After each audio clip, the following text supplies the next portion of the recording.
let's hit it. Ladies, gentlemen, and our NBA comrades, welcome back here to the South American DPC as we continue here in the lower division in this best of 3 matchup between Balrogs Esports and the side of Wolf Team. They'll be tagged up as our way for now, but they've just been very recently signed for Wolf Team, and the way it's looking right now, Balrogs have the 1-game lead, and the advantage they gained, it looked very clean. They understood how to get themselves into a winning position, and once they found themselves in a winning position, they did not give it up. They did not end up feeding. So now they need to be able to stay as clean into the second game. And the draft already seems promising for themselves, right? 2 heroes that they've just won with already back for them here, Kips. And do you think that, given how similar this draft is to game 1, will Wolf Team be able to bring this one back, or are we destined for just a straight up 2-0? Oh, they made a pretty big adjustment here, right? They immediately answered the Weaver pick, where previously they kind of ignored it in favor of making their own plans. Here it's like, Weaver, okay, we're gonna get an Nyx Assassin, we're going to use that Spike Carapace to catch the bug and squish it. We're going to have somebody who can go to the backlines and find this guy if he's hanging out there trying to save his cores. And that's going to be, as we saw in the previous game, so important for if Balrogs tries the same kind of all eggs in one basket strategy again. You got to be able to answer that, and Wolf Team is not going to make that mistake twice. Absolutely. Definitely not. So we'll see how they approach the rest of the draft right now. Second phase bans. We saw LC banned last game as well, so it does seem like both teams are definitely going to prioritize taking out a lot of these off-lane jumpers. Still Tidehunters still in the pool, but given what happened in the previous game, Wolf Team probably less likely to pick it up, so Balrogs might decide to go for that themselves. I'm also wondering though, for the side of Wolf Team, when we did eventually get to the Ravage being played in beautifully with this Invoker's Cataclysm, it was a ton of damage, so you would definitely like for them to have an option to be able to do that again. But do you think it's worth picking Tide once more, or are we looking for a different route? Obviously, no Void, no Mars. What is left even that could actually help them get that big combo potential for themselves? Of the offliners, there's definitely only a thin layer left here. Normally you'd go, actually LC is gone as well. None of that lockdown. And the other setups are way more in the support department. You could be thinking about a Treant Protector, you could be thinking about a Winter Wyvern. Both of those are great setups for a Cataclysm and possible to come out here, definitely. I think that at the very least King RD used to play a lot of Treant. I seem to have this memory. Maybe it's a false one, but he seems like the guy. Ogre, well, this is... You know what I always... there's an argument that I have with a local caster here in South Africa about this hero. He says Ogre Magi is the most boring hero in the game. And I say to him that Ogre Magi, to me, is the most exciting hero in the game. Because every time a team picks Ogre, it tells me they really want to win. And they're willing to do anything possible to win. Even if it means somebody has to play not the most exciting hero in the team, but definitely a hero that can enable the rest of your lineup to be able to eke out that victory. What are you talking about Ogre not being exciting? This is the make your own adventure guy. So, anyway, the way I see him in this draft is that they've got the Alacrity from the Invoker right now. Now they are also going to get Bloodlust from this Ogre Magi. Yeah. Our way is set up to challenge the carry matchup much more this time around. And Balrogs goes back for the Brewmaster. It worked out for them perfectly the previous game, so why not again? Oh my gosh, they've got 3 out of the 5 heroes from game number 1. Please, come on, just give us the 4th. Come on. Sexay, his Hoodwink is still in the pool, it's not banned out. Come on, just do it for us. Just go again with the same exact draft. I mean, if you don't know what the opposing carry matchup is going to be, and you don't have last pick, and you're afraid of heroes being banned out in the final phase that are very strong, don't you just pick Medusa again? Ah, it's not Medusa. It's not Medusa. I picked the Combo Breaker. In clearly anticipating a bunch more Sunstrike and later on Cataclysm events then.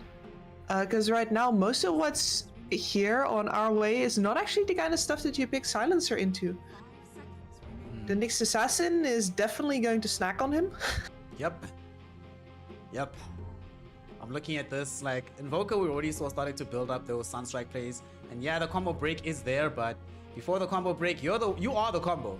You know, Nyx finds you with Vendetta, hits you, impales you, Sunstrike, hey, there we go, you're just dead every single time. Very difficult to counterplay against that. But on the bright side, like you mentioned, no matter where they go with the rest of the draft for the side of the Wolf team, there's always going to be worry about global silence. There's so much like annoyance, right? You have to fight through global, you have to fight through brew split, you have to fight through the the Kunkka with the ghost ship. You have to fight eventually through Ags Weaver. Jeez, whatever carry hero comes out here in the safe lane for Burner, how on earth are you going to kill them reliably? Low cooldowns, high activity, early BKB builder. Oh, there's an early BKB builder. And that's certainly going to keep either the Brewmaster or the Silencer or hell, the Weaver in check. There's a lot of good tomb targets this game. Yeah.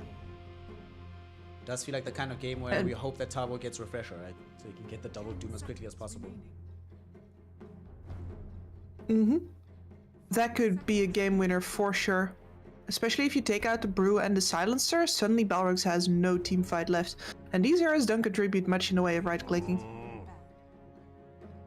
That's certainly true. Not a magic. It feels like both teams still need to get their big right-clicker going for themselves to really round out this draft. Does seem quite scarier though for Wolf team to get it. Like you mentioned, the additional buff-ups from Alacrity and the Bloodlust.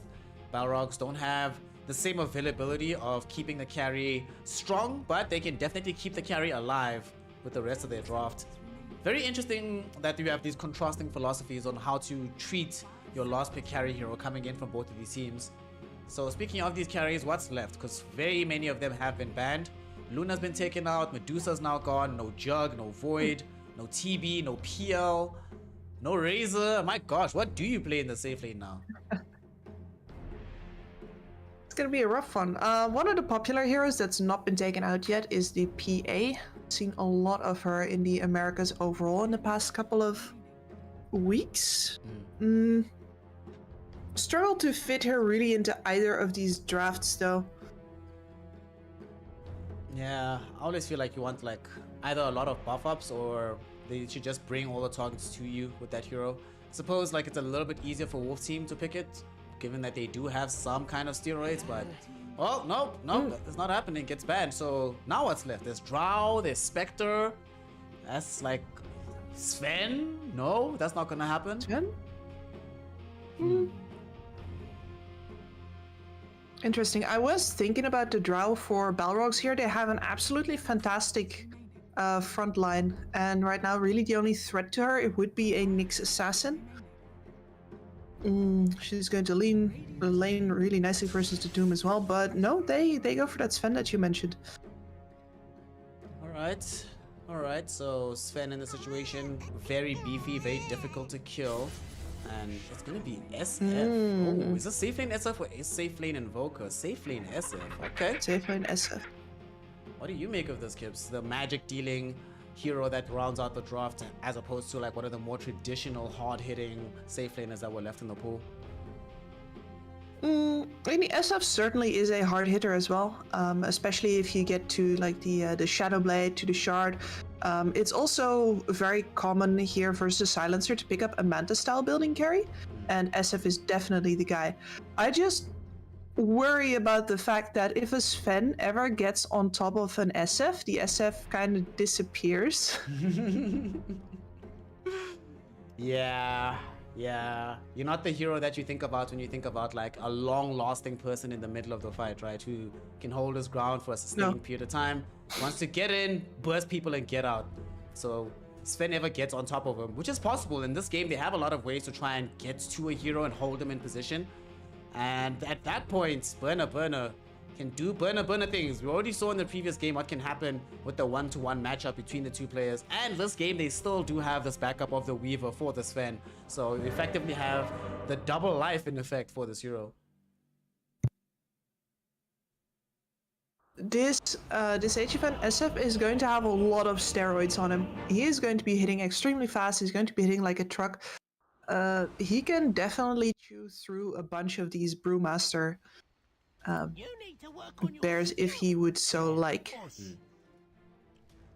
Speaking of Brewmaster, Draken has just DC'd. You know, what's a game of Dota 2 without a young pause at some point? We have to expect these. These have to happen. And now that this is taking place, I suppose and I wonder, it's going to all be about, like you mentioned, them getting as many of these buff ups onto HFN as possible, him being the one to carry them from that perspective, and Balrogs doing their utmost to close in on HFN. Does feel like they have some of the tools, but fairly execution heavy game. Also, for the side of Wolf Team, how many BKBs are we expecting in this situation, given all the spells they're playing against on the side of Balrogs?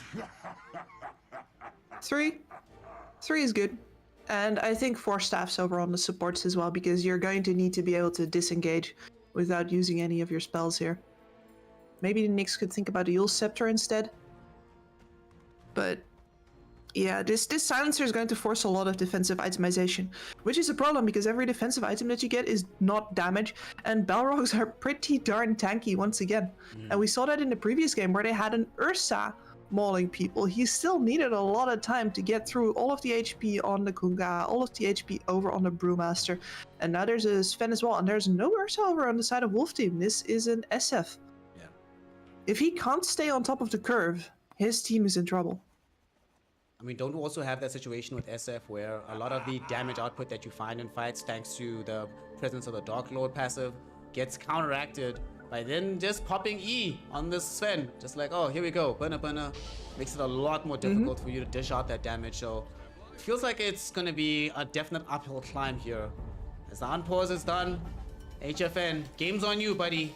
What are you going to make happen? You also need to make sure that you don't die in this upcoming smoke gank, so position yourself well. You should be okay.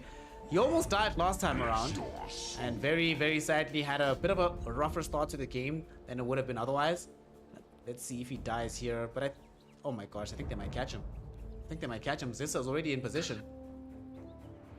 It's a rough start. They see him. Alright, they're going for it. Stormhammer. Connect onto HFN. Arcane Curse will be out as well, but they don't really have the appetite to dive beyond the tier 1 tower. Unfortunately, they were not able to... did. Oh, I mean, that's why he took a bit of damage. He's like, hey guys, maybe not. Maybe we don't do this. Let me touch him. Let me scare him. Just saying hello. You know, we're just greeting each other, bro. Oh. It's a bit unfortunate, though, because now, yet again, HFN is going to be starting off the game, having to just position himself here on bottom, right? And not really be able to move out anywhere else. All he can do is eat a tangle or two and then just block the wave. But he has to accept that these early bounty runes, he will not be part of their contestation. What are you doing? The silence deepens. Same as before. Oh.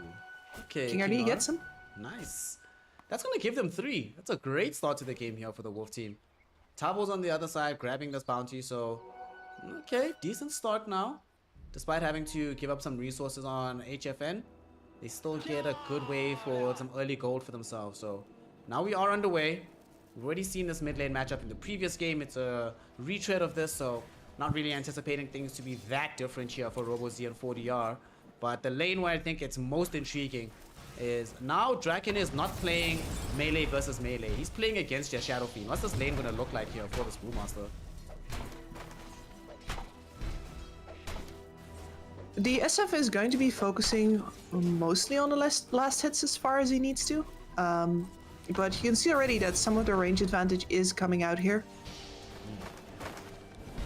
And the question now is if Balrogs can keep the pressure up as the souls start to mount over onto HFN. Of course, he took the presence of the Dark Lord first. He's really hoping to put as much pressure on Draken right now as possible. I suppose. But this lane, there could be 2 kills either direction on level 3. Oh yeah, without a doubt. This is definitely the lane we're probably going to be expecting the most action in.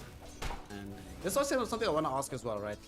Because SF often gets played in the mid lane for the most part, I think a lot of people don't understand what... Oh, top lane. Have an engagement here. We almost lost Burner, King RD. Getting a lot of damage out of Tabo, and the two of them bringing the Sven very, very low. He does get kept alive. Has to be careful about his positioning, though. Can't really approach the wave anymore. Gotta wait until he eats the second tangle first. And that's gonna buy a lot of time here for the side of Wolf team.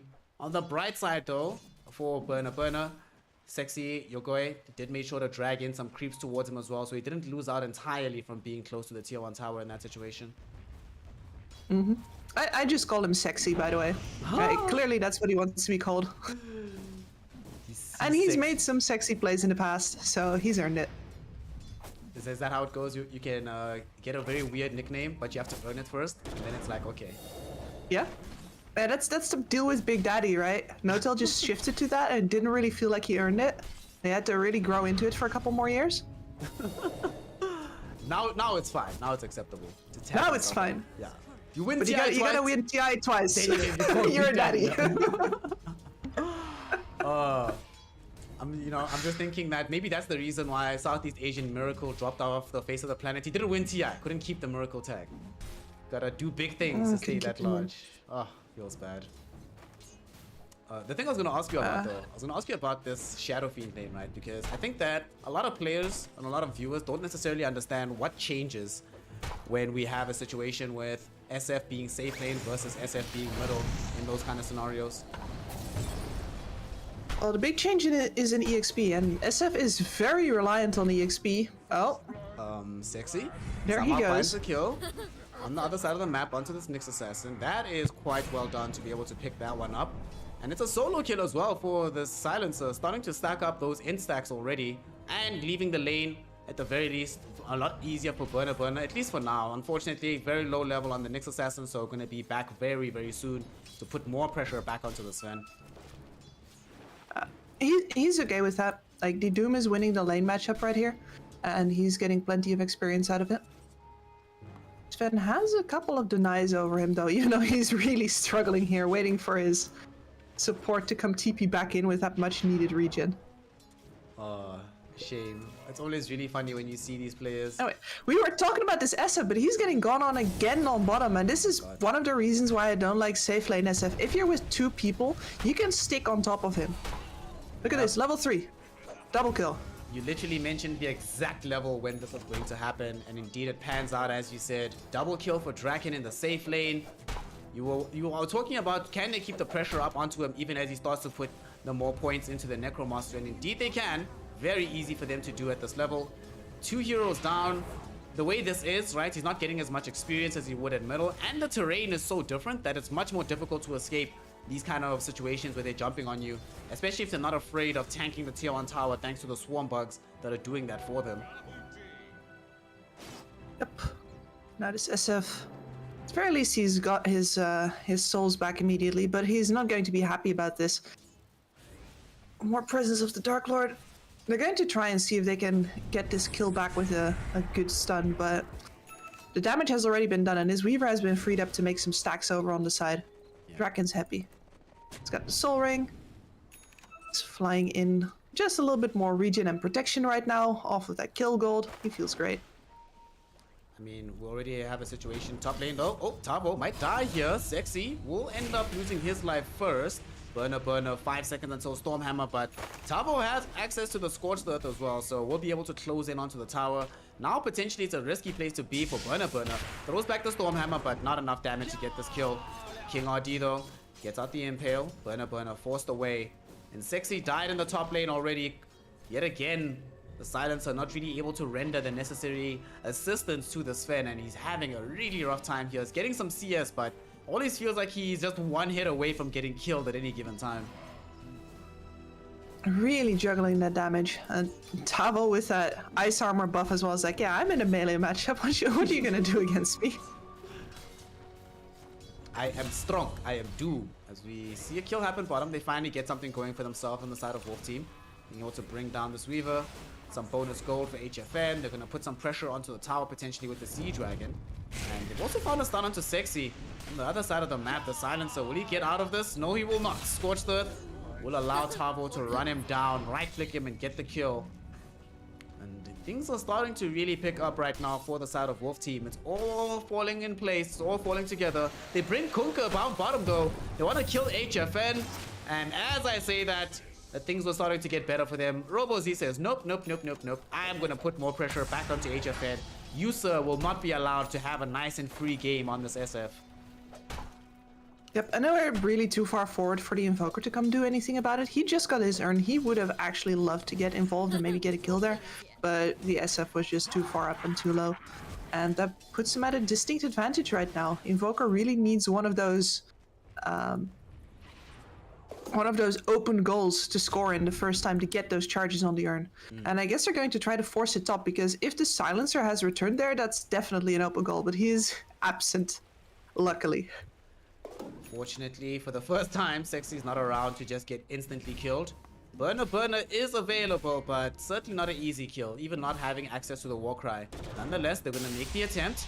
Impale, EMP. Do they have this damage? Surely not. Burner is absolutely fine. Tornado will still be there. They're hoping for Tavo to catch up here. Burner, still all alone. His allies not even bothering to stream in to help him. They're like, dude, you're fine. You're okay. You just go home. And he's like, okay, fine. It's all good. Walk it off, man. And this is his rotation into the jungle. He's got everything out of the lane that he really wanted. He's got the Morbid Mask, he's got the Power Treads. He's ready to start taking some jungle stacks. As Splat goes the bug. Bye. Bye. And then on bot lane, Well, HFN. Dive, okay, HFN having to fight against the first usage of the Brew Split in this game.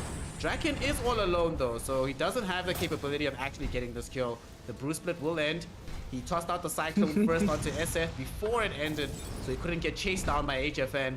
4DR is making this movement, making this rotation, but as he comes bottom, regrettably, he sees so many enemy heroes that he's like, well, I actually can't get this kill. And instead, Robo-Z might be able to help his team get a turnaround here. Draken, they bring down this Ogre. With Robo-Z also being present, they might decide to put a little bit more pressure onto the tower itself. And this is so frustrating for 40R. Misses the first rotation. When he finally comes in for the second move, the enemy mid does the same thing, so he can't make anything happen in that situation.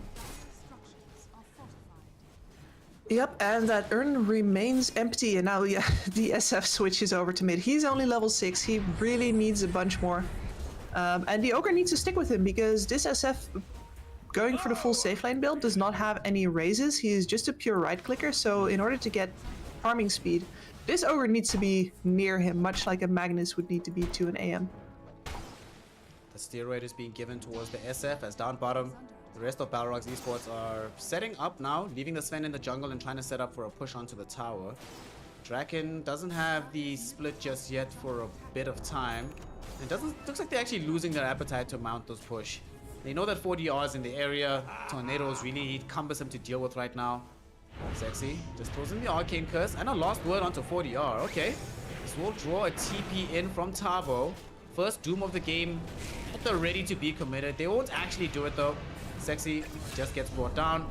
Well, somebody has to be the sacrificial lamb. This time around, Sexy happy to do it. But that's a big rotation. 2 core heroes positioned down in this bottom lane. All they get is a silencer support kill. They're not really applying pressure elsewhere on the map. I mean, sure, HFN is still farming middle, but feels like a lot of commitment at this point from the Wolf team. It's about the best move they could have made, though. The Urn of Shadows now finally has charges, and Tabo already took the tower top, so he wasn't necessarily doing anything there anymore. And he is... oh, he's going immediate Midas, alright. Okay. So, we're gonna have double Midas here if Invoker goes for the same thing. We'll see.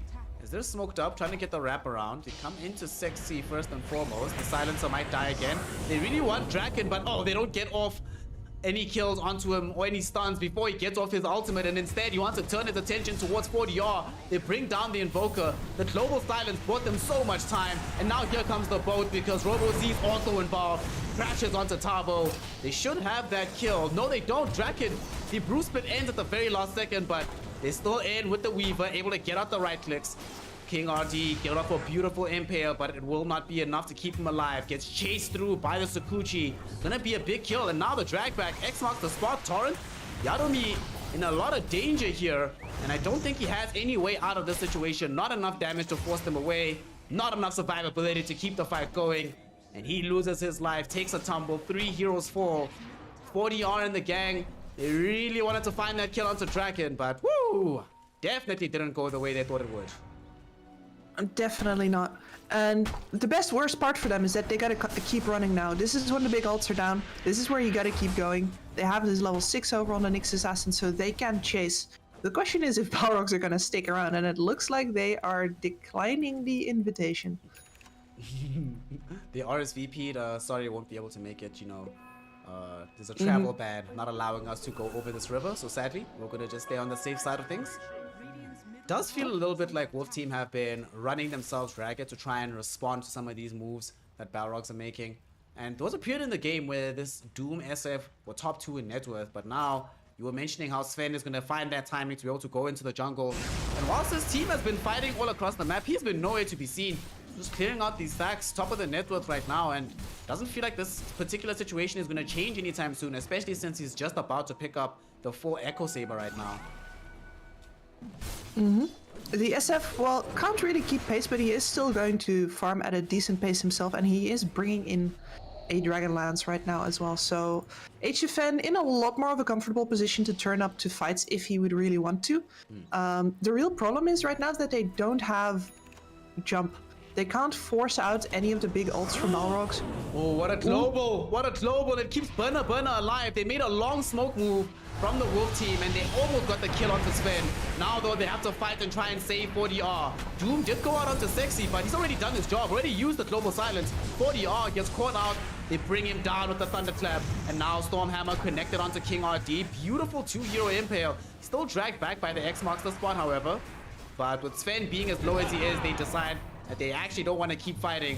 Except for Draken, though, who activates the ultimate. They really want to try and chase down HFN. This SF trying to wind up the ultimate. The Requiem goes, and it will bring down the Weaver, but it might come at the cost of his own life. Robo Z takes him down with the Tidebringer Cleave.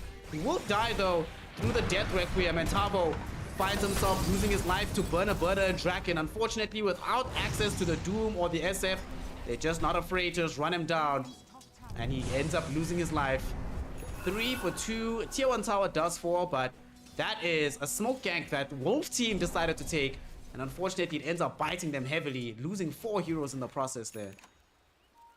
And that was exactly the problem I was talking about while I was distracting myself from the fact that was going on, is they can't force out these ultimates without engaging themselves big time. And now they're going to have to go again. And anytime a fight doesn't go well, they're going to get heavily punished to the point where at some point they might not be able to get back up. For now, though, this Nyx Assassin is their only hope. Unfortunately for them, though, they have a lot of vision, but they don't see it. Burner gonna get counted on. He will get himself very low. Doesn't really have a way out of this. There's no globals, there's no other spells. Oh, beautiful Stormhammer, though. But Tornado will be clutch from this Invoker. It'll enable him to get that kill, but it doesn't come for free here, Kips, because down bottom, they managed to bring down HFN again. He is so defenseless. An SF's only defense normally is that if you walk up to him, he's going to raise you 3 times. He doesn't have raises. He's a full attack speed SF right now. He's not even capable of taking anybody into the grave with him. Oof. SF, Shadow Fiend, right now in a very rough position. They're going to lose their tier 1 tower down bottom. It has taken them a while from the Balrogs. Their push potential is quite mediocre, so this will not be easy for them to secure objectives all across the map. That's going to be one bright spot for the Wolf Team. But as it stands now, it just feels like Wolf Team, it's like you mentioned, right? They just have so much pressure on them. You always have to be doing something. It feels like they don't have any room to rest. Like any time that they're spending resting is time when these ultimates are coming back online, and they just frankly can't deal with that kind of team fight right now. If ever, really, given that they won't have BKBs for the triple BKBs we were mentioning earlier on. Not gonna come for quite some time still here for the Wolf Team. They do have at least 2 of them queued up. So the SF and the Doom are working their way there. I honestly think that this would be fine if they weren't losing HFN off of their ganks. If he could be farming, because look at where he is on the net worth right now. He is actually ahead of Burna. It is possible for him to become a monster in this game, but he's just getting found a little bit too often. They keep finding him, they keep scouting him.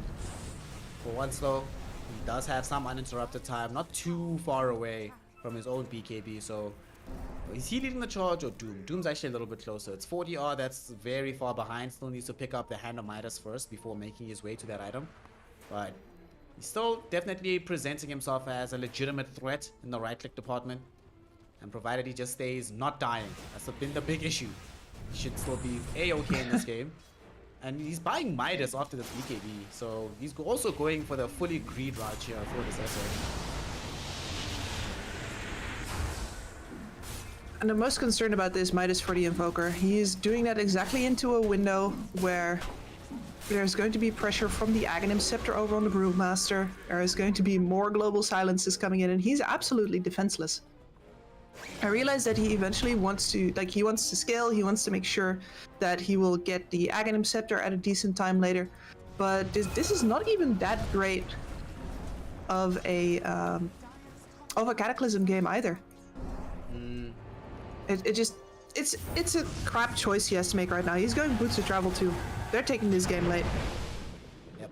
With double Midases, well, triple Midases really, because Doom has Midas, Invoker's about to have Midas, SF's gonna build Midas off the BKB. All three of them are gonna get BKBs as well eventually. So they really are biting the bullet and saying, this is gonna take a while. Let us challenge them into the late game. And I mean, the later this game goes, what do you make of this late game matchup? I feel like having the trip BKBs, potentially double Doom eventually from Tavo, all of that in tandem with a very stacked SF. Like, they do seem like on paper they have a very strong late game lineup. So is the correct play for them to try and force that kind of situation with this itemization? Sure. The problem here is that all three of these heroes really scale with levels. Like, the reason I'm talking with Asai about the Invoker and the Midas is that if you don't get it, your damage just doesn't scale either, because you need levels. That's the only thing that matters for your spells. So they're between a rock and a hard place. I don't think it's necessarily better or worse than the other option, where you sacrifice at least one of these three heroes scaling in order to get to an earlier peak. Speaking of peaks, we're starting to finally see what HFN could look like when he reaches one of these local maxima. Alacrity, Bloodlust on him, they're inside the Roshan pit, right-clicking him down. The big man, not long for this world. Balrogs Esports though, they're coming in, they want to try and stop this. Not much HP on Roche, 700. Will they find a fight? They go first onto this Ogre. Beautiful tornado from 40 yard. There's the global silence, but HFN's taking the Aegis. Yarumi will die as HFN pops BKB, tries to go for the Requiem, doesn't even bother. Kunka gets himself doomed up. It's already thrown out the boat though, and 40 yards just getting right-clicked down by Burner. HFN, his BKB is over. It's finished. So this damage is gonna be too much for him to deal with. Tavo doesn't have Doom anymore, so they don't really fear him. They're looking for HFN. Without protection, they have enough damage to bring the SF down. The Death Requiem will be significant though. It allows them to bring down the Sven as well on the other side. Tavo, does he escape? RoboZ doesn't want to try for the X just yet. Will be able to leash it out with the Torrent. They have enough damage to find that kill. And Yarumi, he bought back, can't afford to do so. Again, a dieback would be very, very disastrous right now. Trying to escape, trying to run, slowed down by these silencer spells and brought down by Draken. It's gonna be 4 heroes dropping around the Roshan pit. The lone survivor being this Nyx assassin. And Balrog Esports, they might not claim the Aegis here, Kips, but they certainly claim the favorable fight thereafter. Absolutely, and this is where the lacking physical damage, like this SF is big, but in the end, normally you use this hero as a mixed damage hero, where you first raise and then burst further down with the right clicks. When he's only right click, he is not going to have enough to go through all 3 of these tanky cores over on Balrogs, and it's not enough to build this team fight around. This is one of my worries about the SF carry. Like, if you're snowballing, that's great, but you're already safe lane. You're going to need some time to recover from that lane. And then afterwards, if you never get back on top, well, you get a situation like this where the fight takes forever and nobody dies because you just don't have the damage. Oof. Razors could certainly have made a difference in that fight, but them not being available, the kind of damage output that he's putting into the game doesn't fully threaten Balrogs. And I think it's very telling that the only times that we've seen deaths on Sven, really, have been through Death Requiems, right? It requires the SF throwing out the normal Requiem, then still dying before Burner feels like he's in that much of a negative position in these fights. Not great, not a great position to be in for HFN. Still a lot of game to go for him. Going to be trying to build into the Silver Edge right now, make sure that they have the necessary damage output, as well as a young break. So at the very least, they're not just hoping and praying that the right clicks will be enough. They have some degree of debuff that they can apply to the opponents, which they've also been struggling with right now. And also Tavo, I feel really sad for this Doom because kind of feels like his contribution in some of these fights has started and ended with the Doom, but his team can't really help follow that up to kill some of these bigger targets that he gets the spell down onto. No, this is a hard game for him, but it's going to get a lot easier now with his Blink Dagger because now he can do this. And this is exactly the guy you want to pick off. And look at this! Okay. You forced the global. Before they had Blink Daggers, they could not do this. Nice, nice, nice. You were talking about it. You need to be able to force this. And most of the time that they force these spells out, they had to full hard commit as well, end up losing lives. But now they get the spells out without having to have that be the case. Great job. Although I do feel like that was an overly ambitious global there from Sexy. He had to have known. That was definitely, yeah. He was startled. It was probably not the best example, but I'm sure we're going to get another one here. We're gonna try force more spell usage while they have the numerical advantage. RoboZ pops some smokes, blink forward by Tabo. They come across Sexy, so this silencer will be the one that dies here. Kunkka easily able to slink away from this engagement. But nonetheless, being able to get a kill onto Sexy, quite good here for the Wolf team. And they're bounding from kill to kill, and this time around, HFN is not the one that's being ganked at the same time by Balrogs. They've managed to find a lot of safe farm for him. Basically, opposite parts of the map from where they're fighting. They're like, where are we fighting? Here, cool, HFN, go somewhere else, bro. And it'll be okay. Leave.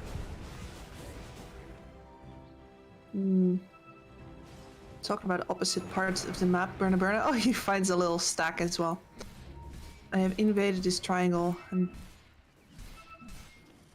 do they have any sentries down? They don't have any sentries down over on the Dire. That's risky. You never know when a Nyx assassin will walk straight up into you. They have one in the river, and maybe somebody on the team must have made the call that, hey guys, we don't have vision for Nyx. Get the hell out of here. And they all retreat and flee at the perfect time. We're also about to have a very, very interesting item spike here. The Aghanim Scepter for the Weaver is practically complete. We'll have it after one more creep. And now they will have the ability to double up on Burna's life, or to just double up. I don't think RoboZ needs that kind of help at this point, but for Burna, he can certainly now become a lot more of a presence at the forefront of the fight. Maybe even do some plays where he doesn't pop BKB super early and only uses it after the time lapse has been committed. Very possible, because there's an Aeon disc over on Draken as well. Oh, Tavo! Beautiful! Stop coming in with the Blink Dagger, but there's gonna be the global silence, but they've gotten the Doom out already onto RoboZ. Nonetheless, they lose Yaromi. RoboZ gets taken out. Burna with his BKB trying to chase down HFN. The Deafening Blast makes it impossible, but the Brewmaster Brewlings go up onto the high ground and prevent the SF from using the ultimate. However, they're starting to realize on Balrogs that it's a difficult place to be. Draken goes in, second usage of these Brewlings. Who will he be able to find and isolate? They toss up this Invoker into midair. Still though, Balrogs with Burna on the outskirts of the fight, they really don't want to go back in unless he's the one dishing out the necessary damage. And he finds it difficult to get the good angle and will rather decide to let this fight go. However, for the Wolf team, this is a perfect situation. They had to buy back on Nyx, but getting the kill onto RoboZ, making sure that Burna can't get deeper forward in the fight, forcing out global silence. End of the day, you'll take it. That's a fight that they will walk to the bank with smiles on their faces. Absolutely. That double stun from the Nyx was excellent. And it buys them a bunch of time here. The Balrogs are now going to have to think very carefully about how they apply their next God Strength here. They do have that Blink Dagger over on the Sven, so if they have the correct vision, they can make another go. But right now, the Dire are all but blind. And it's very hard for them to find the fight the right way, whereas Wolf team have been scouting with this Nyx, with this Invoker.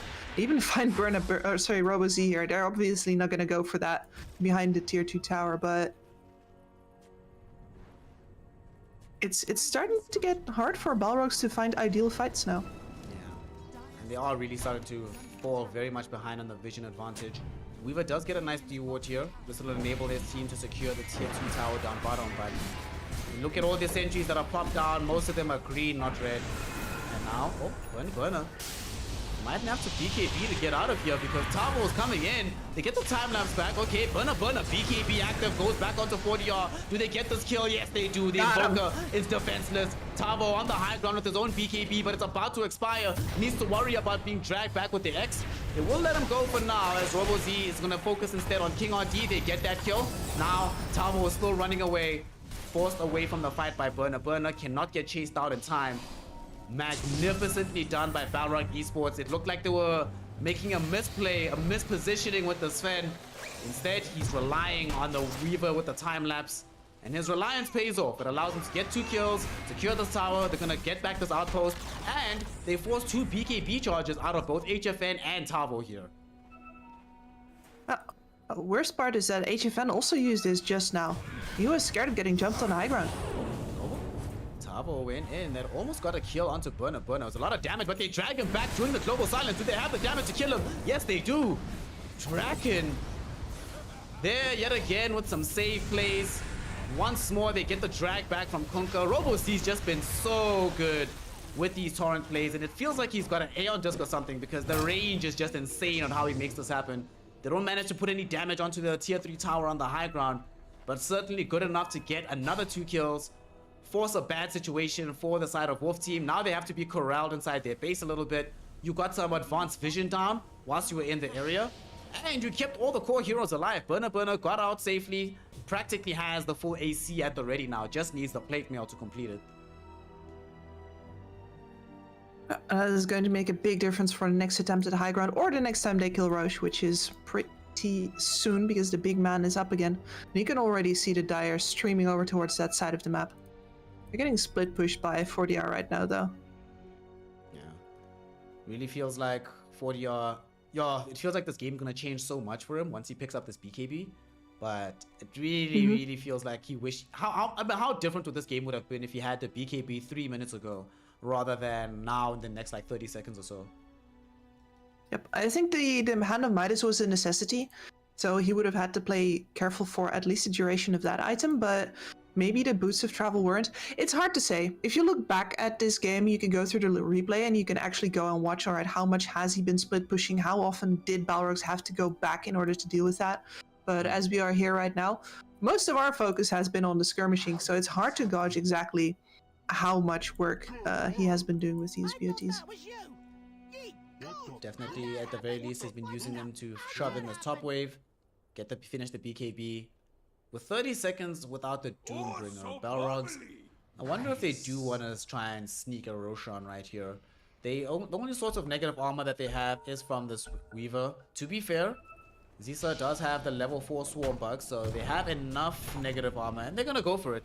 They know as well that the side of Wolf Team has this SF, and they do not want to let him have the opportunity to go for the Aegis, so time to do it now. Time to try and make this happen while this Doom is gone, and also a fight's going to break out. They're going directly onto King RD. Draken going to be there, forced off onto the high ground, but it will not help versus the Spirit Vessel.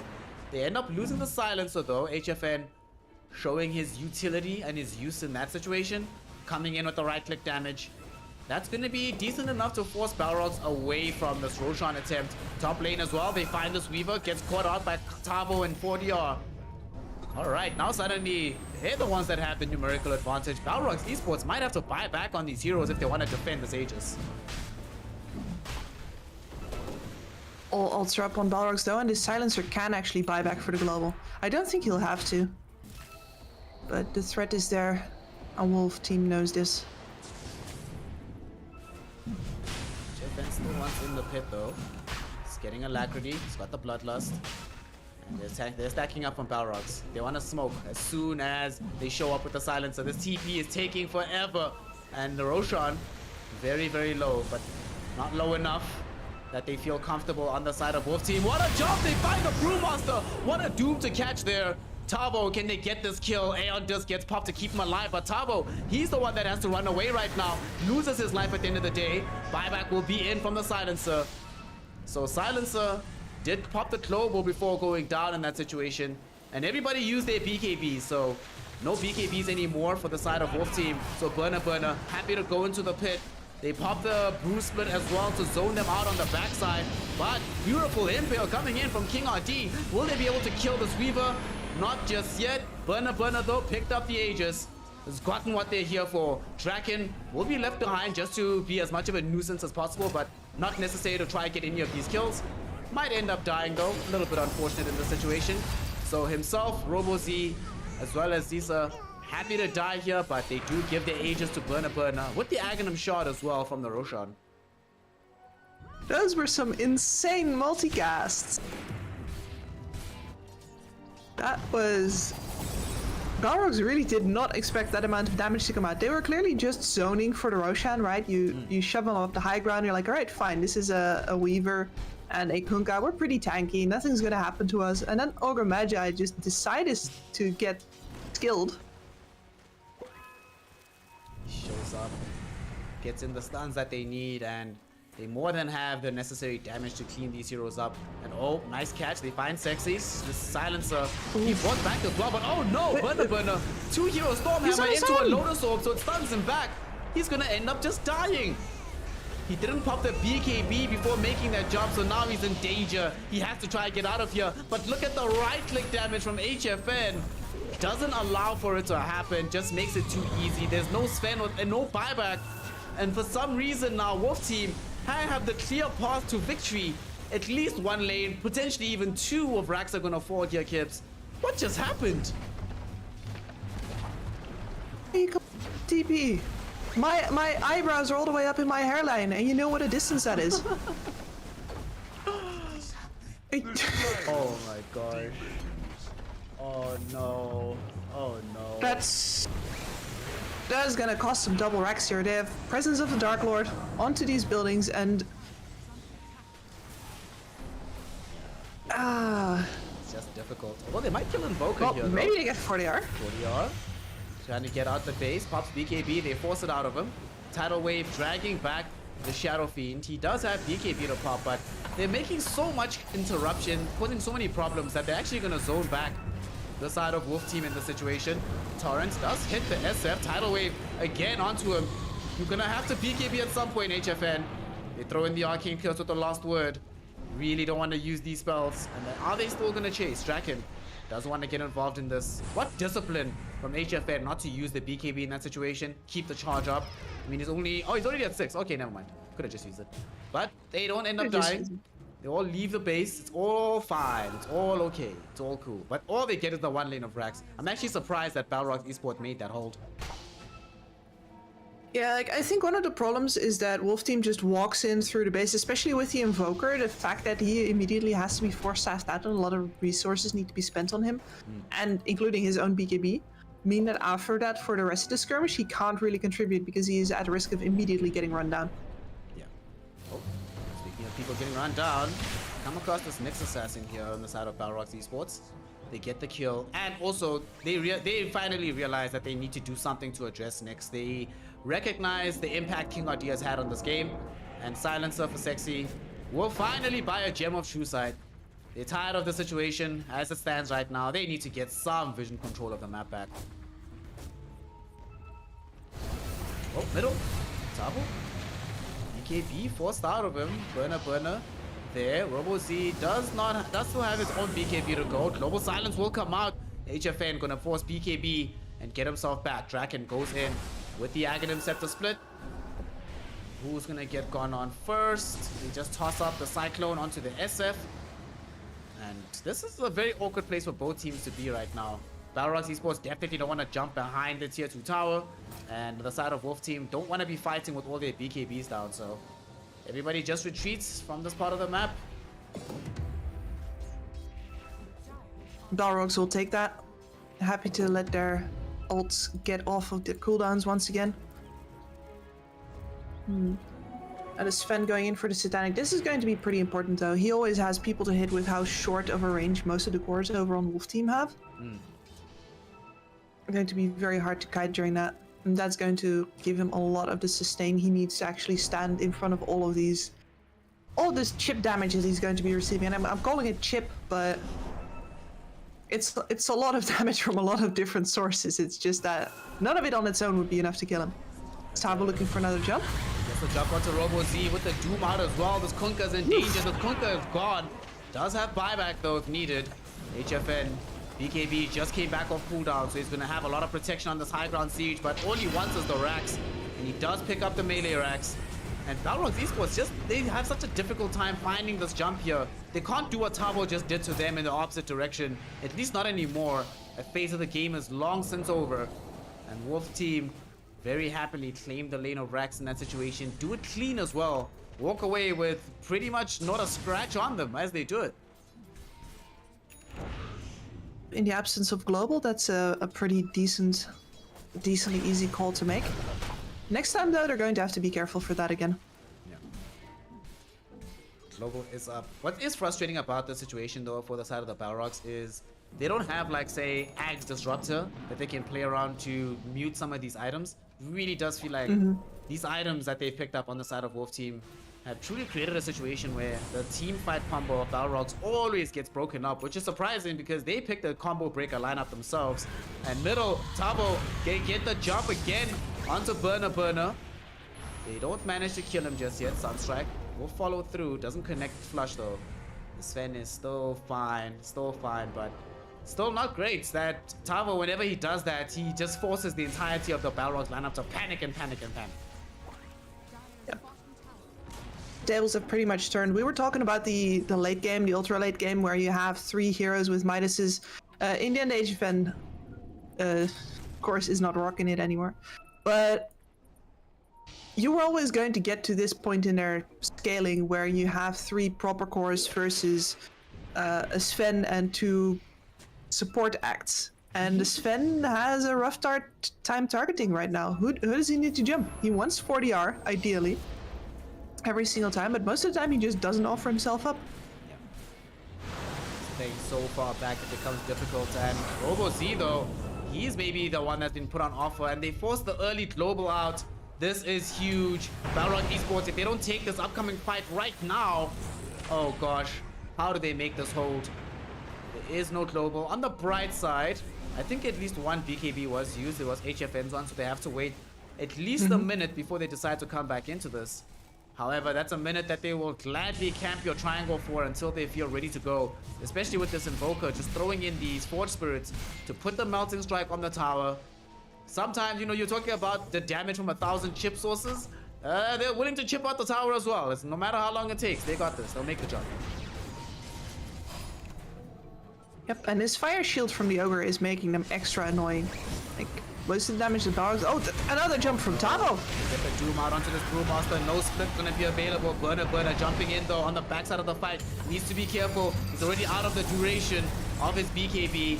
Tavo though getting dragged back into a bad place. They might be able to kill this Doom, but they really are struggling with the damage. They finally managed to bring him down. At the same time, Brewmaster split comes out. They've tossed up the Shelby, and remember, SF still 10 seconds away from BKB, but does have access to Satanic. Will stand his ground, deliver some damage, regen up. Time lapse back onto the Sven. Draken, oh what a torrent! That torrent might set up for a kill onto HFN, but unfortunately, there is gonna be a Requiem first. They get the damage out after the Sunstrike as well, and Burner will die. He buys back instantly though, wants to go back into the fray. HFN back with the BKB, will expire in a moment. Trying to run out right now. The Weaver on the outskirts of the fight will get taken out as soon as they drop down this young ward. And at the same time, RoboZ finds himself having gone too far forward. He'll buy back as well. Everybody was buyback fighting. They want to get back into this fray. Will they catch anybody? RoboZ desperate to find the X. They want something. HFN gets himself Alacrity. Look at the turnaround. Look at the right clicks. Time lapse will still be good. X Torrent will be there. Burner without BKB. Doesn't want to jump back in, but he does have it now. We've got BKB on Sven. Will they do this? Will they try to make it happen? No, not yet. Because Tavo jumps in first. There comes the global silence though. He will not be able to follow up with his own spells. Trying to chase down RoboZ with the Scorched Earth. Won't be able to do so as Burner zones back the rest of the team. They turn back to Tavo. Right click him back. There's going to be a dieback on the Doom. And Balrogs, okay, it's starting to turn as also Draken isolates 40R. They will have the Hurl Boulder in a moment. They come back with the Stormhammer of Burner. And you were saying he's never presenting himself. He finally gets given on a platter by Draken. And they do get the massive kill. From this point, sadly for them, there is no Roshan. The big man's only coming in 20 seconds. But Balrog, HFN? they see HFN. He doesn't have see? BKB. Oh my gosh. Okay, Lotus Orb though. Definitely helping out. And the BKB CP's up. Whew. But that's the God Strength popped. Oof. And Roche now is you're up, just though. gonna stand here. Yeah. Yeah. Roche will oblige 3, them though. 2, 1. Hey. What's up, fam? How's it going? Aegis Cheese with an Aghanim Scepter coming in right now. King RD will find himself tanking a lot of damage. Sunstrike goes forward. They really want to take this Roche. HFN though, right-click damage out onto this Weaver. Weaver is gone without buyback for 100 seconds. Burner gets off the BKB, so will not be subject to a Requiem. However, with the BKB popped, no global silence available. That means that the Roshan is just going to be theirs for the taking. And they claim it straight up on the side of the Wolf team. Give the Aegis to the Shadow Fiend. The Aghanim Scepter goes... Where did it go? Where did the axe go? Oh, it's still on the Shadow Fiend as well. Alright. So the Shadow Fiend will just drop the axe for somebody else to pick up. Who cares about this? Meh. Who needs this item? Throw it on the ground. It's going to go to King RD. Alright. Rightfully so. And this is going to... This siege situation was already so hard for Balrogs, but without, especially an Aghanim Scepter over on their Sven, that would have been so good for him to finally enable him to jump into the backlines of these team fights, but... Now once again, he has one shot. Yep. Very few bites at this cherry. One shot, one opportunity. The tidal wave drag back though is good. Shadow Fiend does pop Satanic and will actually come close to losing the first life. Not just yet. Will be able to get the lifesteal off of some creeps. They're trying to force out these megas here from the side of the Wolf team, and they will be able to do it. At the same time, getting a quick kill onto the Silencer as well. Down for the count without buyback. And now they're going for the jugular. Now they're going for the win. They are gonna do it. HFN might not have BKB, but this is the last fight.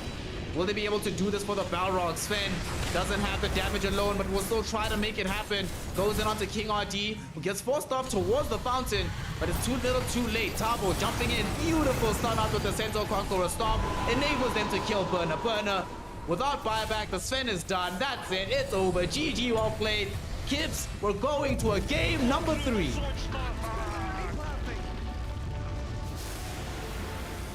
Whew. That was a lengthy one, and Wolf Team had to struggle forward for that one all the way. They really could not afford to drop the ball anywhere. But as time goes on, with all of the items that they get up because of their Midases, with the BKB juggling that goes on in this game, they finally get to push through Balrogs on the back of, honestly, shorter cooldowns again. All of those jumps from Tabo, all of the times that HFN can hold his BKB because there's no global silence right now. It must feel good to win like this, but it was quite a ways up way. Definitely wasn't an easy game for them, especially the earlier portions of the game. The laning phase, the early mid game didn't necessarily seem super favorable for them, but the turnaround, once they got that blink on Tabo, start playing that aggressively, everything starts to fall in their way, and Balrogs, unfortunately, a bit too difficult. But Burner can't carry this game all by his lonesome. Draken genuinely did try his best, but it's kind of like what you mentioned. Between the Kunkka and Draken, there's two supporting heroes that are enabling the Sven versus several heroes who can actually kill you and deal damage from the other team of the Wolf side. So Wolf team have evened it out here, Kips. They've made this a 1-1 affair. They've now brought us back to parity. So going into game 3, if you're Balrogs, what's your response and your reaction to this game? Are you thinking, well, we got a bit rinsed in the latter portions of the game, let's just draft better next time? Or do you feel like, GG, go next, we got these guys, we just have to make sure that we play more aggressively from the jump? Yeah, I think it's time to redo this draft. Arway definitely got a better grip on what Balrogs wanted to do with this draft this time around. No extremely big time lapses for this Weaver. Not enough presence for Draken in the end, even though he played an amazing game once again, I must say. So they got to go back to the drawing board and not show exactly the same heroes again, because Arway has now figured out a way to deal with this. Absolutely. Our way, the Wolf team, now in a position where they are drawn up 1-1. It's almost exactly like last week. Balrogs Esports takes game 1. Our way, Wolf team takes game 2. if history is any predictor of the future, as Kips has told us, it's a guarantee to happen. That should mean that Wolf team is feeling favored. But whether or not history will repeat itself, we will find out in just a moment. As Game 3 is being loaded up, the teams are getting ready. So in the meantime, don't go anywhere. Stay tuned here to the channel, because when we return, the finale. Wolf team versus Balrog Esports. This is the South American DPC lower division. I'm Snare. This is the Empress Kips. And we'll be right back.